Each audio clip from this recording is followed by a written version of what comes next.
The Gladiator by Ridley Scott is one of those cases where it feels like everything about the movie is already clear. Multi-million box office earnings, 5 Academy Awards, including Best Picture. A well-deserved title of a crowd pleaser even a decade later. But few remember that the launch of Gladiator was in fact a risky endeavor. No one expected Ridley Scott to create a successful film and set the trend for historical blockbusters. Even now, there are critics who claim that the film's only merit lies in its groundbreaking visual effects. In this video essay, we'll talk about how Gladiator revived an entire genre, why the film remains relevant to this day, and how the second part turned out. My name is Maximus Decimus Meridius, loyal servant to the true Emperor Marcus Aurelius.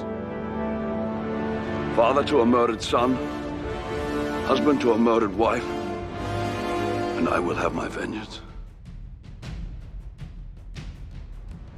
Today, a quarter of a century after Gladiator's premiere, it is clear that its triumph was nothing short of a miracle. Nominally, Ridley Scott's film is a peplum, a grand historical epic featuring elaborate costumes and lavish sets in an ancient setting. But the nuance is that by the late 90s, peplum was a dead genre, and there hadn't been any standout representatives in the category for several decades. And that's because, in the mid-20th century, historical blockbusters, due to their astronomical budgets, were believed to have contributed to the downfall of the old studio system. So Gladiator was an ambitious gamble right from the concept stage. By the late 90s, mainstream cinema featured historical films mostly in the form of period dramas or war dramas about relatively recent events. Hollywood clearly had no plans to revive the sword and sandal genre. It was unclear what such inherently archaic films could offer to audiences of the new millennium. Earlier peplum films, despite their Greco-Roman aesthetics, were often stories about Christian values, a theme that was no longer as relevant at the turn of the century. In this case, the producers needed to find a universal story within the ancient setting, one that would resonate with audiences worldwide. In this regard, Gladiator was almost the perfect choice. The film captivates with its cosmopolitan appeal and grand scale. Not only does it span different corners of the empire and address themes of inequality, but it also intertwines a powerful personal story of revenge with political intrigue. As the story unfolds, it becomes clear that the ultimate stakes are nothing less than the fate of Rome itself. The beating heart of Rome is not the marble of the Senate, it's the sand of the Colosseum.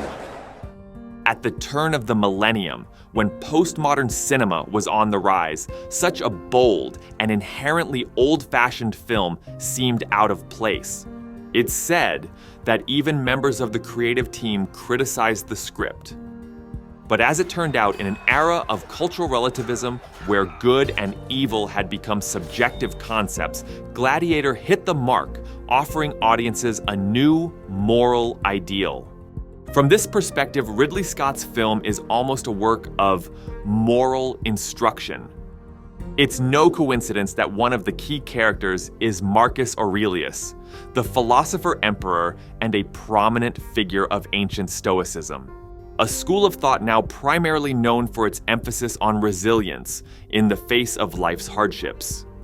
Essentially, Maximus embodies this widely recognized historical ideal.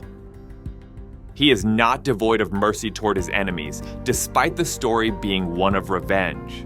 He is loyal and deeply loves his family, and he sincerely wants to return home. But more importantly, he has no hidden motives. Back to barracks, General? Or to Rome? Home. Wife, the son, the harvest. Some might criticize the creators for not giving Maximus significant character development, but perhaps that was the intention all along. to place the hero in such extreme circumstances that his inner principles are put to the ultimate test. Even when Marcus Aurelius tempts Maximus with greater power, he reluctantly considers the offer. In this, he is the complete opposite of Commodus, who is obsessed with becoming emperor. The villain in Gladiator is a reckless, selfish who revels in his own power. Maximus, on the other hand, is an empathetic man. In the extended version of the film, there is a telling scene where Maximus, instead of celebrating victory, looks at the wounded soldiers with sorrow. However, Commodus shouldn't be entirely demonized either. Hence, the creators give him psychological depth, showing that his immorality stems from growing up without a father's love, a point repeatedly emphasized throughout the story. In a way, Maximus and Commodus are like brothers, even if they will never reconcile. Rome salutes you, and I embrace you as a brother. It has been too long, my old friend. Highness. The difference between them is that Russell Crowe's character manages to preserve his moral integrity. The differences between the characters can already be traced at the level of acting performance. Crowe delivers a minimalist performance, avoiding excessive emotions, similar to how Kirk Douglas portrayed the legendary rebel leader in Kubrick's Spartacus.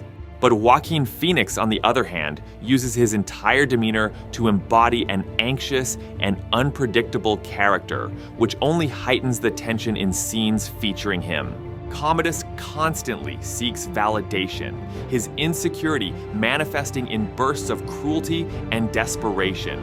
This dynamic not only enhances the film's psychological depth, but also makes their eventual confrontation feel inevitable. Smile for me now, brother.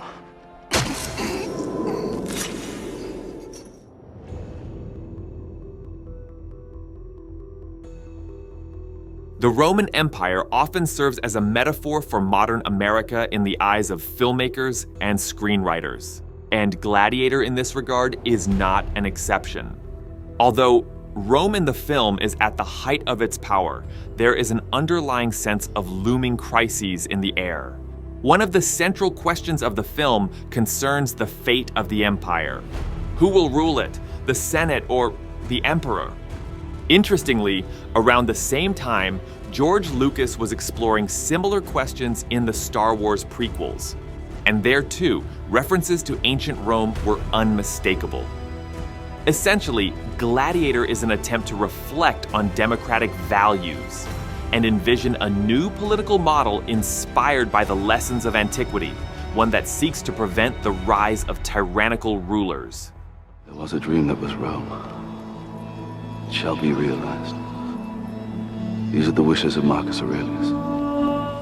It's no coincidence that the capital in the film is depicted in a way that evokes 1930s Germany, reminiscent of Leni Riefenstahl's aesthetic, with grandiose mass scenes, cyclopean architecture, and rigid compositions. Moreover, Gladiator's political message is multi-layered and goes beyond simple slogans.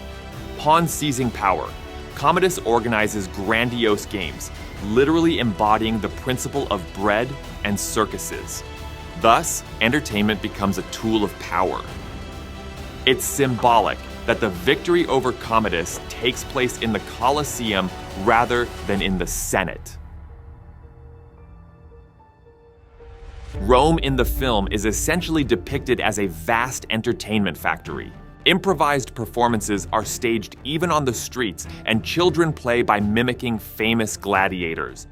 Therefore, to survive, Maximus must win the crowd's favor, and to do so, he has to give them a compelling story of triumph.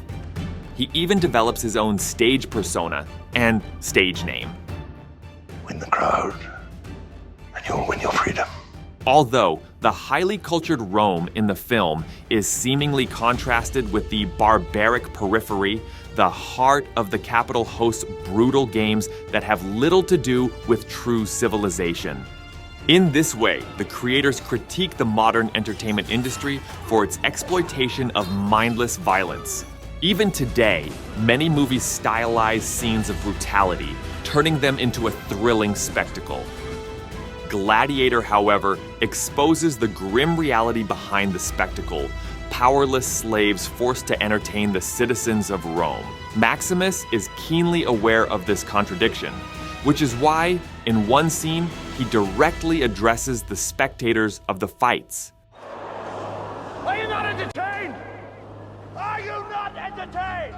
Though it's clear that, in reality, he is speaking to us. Ironically, the crowd responds to his defiant act with enthusiastic cheers.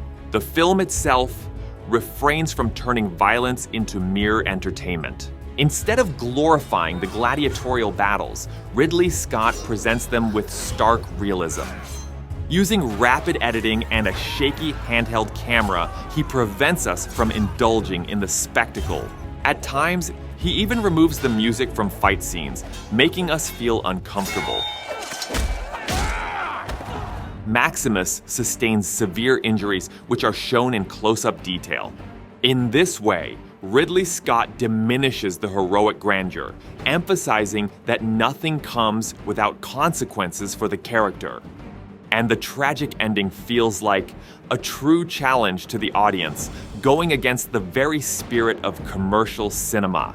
Even though Maximus is ultimately reunited with his family, the death of the protagonist leaves us with a sense of sorrow, prompting us to reflect once again on the cost of power. We believed it once. Make us believe it again. Ridley Scott's creative achievement lies in his ability to merge the grandeur of classic peplum films with modern technology and a fundamentally new cinematic language. Gladiator is essentially two films in one. The first is a classic peplum with majestic battle scenes and breathtaking panoramas, and a relatively slow-paced rhythm. The second is a deliberately gritty historical action film, shot in a pseudo-documentary style with a shaky camera that creates a sense of immersion. In the opening battle scene, it's hard not to see the influence of Spielberg's Saving Private Ryan.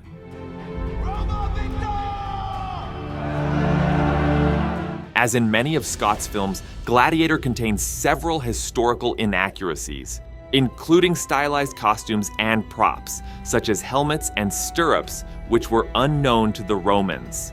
And, for example, Commodus's death in the gladiatorial arena, which was entirely fabricated by the creators. But for the average viewer, the film still feels convincing. All thanks to practical sets, authentic props, and the carefully chosen visual style, which enhance the film's realism. At the same time, Ridley Scott wouldn't be Ridley Scott if he didn't embrace cutting-edge technology. That's why his traditional filmmaking techniques blend with advanced CGI for its time, making the film look fresh even 25 years later. The success of Gladiator was so impressive that it sparked a brief revival of the peplum genre, leading to films like Troy, Alexander, and the 300 Spartans. All of them, in one way or another, owe their existence to Gladiator. In fact, even Ridley Scott himself would spend the next decade and a half unsuccessfully trying to replicate his triumph, turning to the Crusades, the legend of Robin Hood, and even biblical stories. It came across as both pompous and not very engaging. And for every successful historical drama by Ridley Scott, there are 3 unsuccessful ones. By the mid-2000s teens, the wave of neo-peplum movies had gradually dried up. The reason is the same as in the mid-20th century. The expensive historical style simply wasn't bringing producers either profits or awards. And it's not like there weren't attempts to reinvent it. Ancient-themed blockbusters were steered towards fantasy, pushed realism to the extreme, and added irony. This is Sparta! But audiences still preferred superhero movies. All the more surprising is the studio's decision to return to Gladiator and make a sequel to a film that never needed one. The second installment, as is common in recent years, is less of a continuation of the story and more of a remake, repeating what has already been done. It features the same grand gladiatorial battle scenes, and the storyline in broad strokes mirrors the original. At the same time, the revenge storyline takes a back seat. And the creators become more engrossed in political intrigue, critique of imperialism, and allegories reflecting the state of society as a whole. There is no Russell Crowe here to carry the film with his charisma, but he is successfully replaced by Denzel Washington, whose performance at times elevates the story to a Shakespearean level of intensity. The second Gladiator is unlikely to surpass the first part, and the numerous, not always successful, references to Maximus only reinforce this. You need it. His name was Maximus. Gladiator is a unique movie. Old-fashioned, yet still remarkably relevant. It was crafted by hand, yet at the same time, the film is unimaginable without modern technology. Some might say it's an overly straightforward film, but sometimes that's exactly the kind of story we need most. A film that reminds us of timeless values and makes us feel like part of a grand history. The true success of Gladiator doesn't lie in Ridley Scott's brilliant direction or Russell Crowe's charismatic performance. That the film convincingly conveys the idea that even one person can challenge an empire.